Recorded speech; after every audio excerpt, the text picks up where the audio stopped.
Welcome everybody. I wanted to show you a fun website that we will be using this year. It's called GoFormative.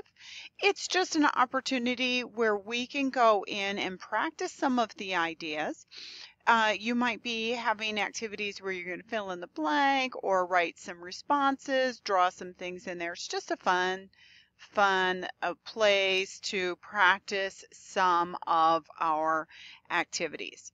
So what will happen is that you can create an account. It's really easy. There's two ways. You can either choose the login and create a new account, or what you can do is some of the times I'll give you a code for a particular activity we're going to do. So you would click on join code and then you would enter in the code right there. Then it's going to automatically open it up towards the assignment where you can log in or sign up. You can also work as a guest. So I'm going to push log in. It's going to ask me to type in my account, which I'm going to do, and my password, or I can create a new account. If you're going to create a new account, you would pick the student, and it's going to ask you just an email address and password, and this is a free account. All right, so in this case, I'm going to go in and log in.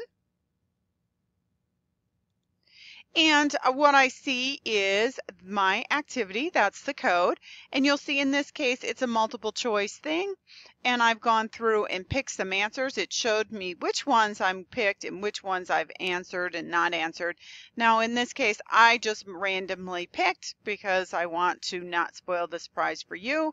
And then in the end, you can go through and submit. It will ask you if you want to.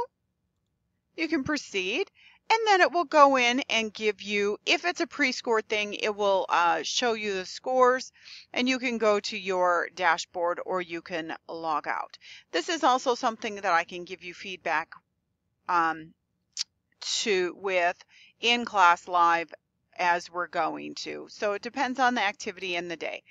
Anyhow, if you have any questions, please let me know if you have any problems. It's just a fun way to work with that, and I'll have it set up for the whole biology class. Thank you so much, and we will see you next time.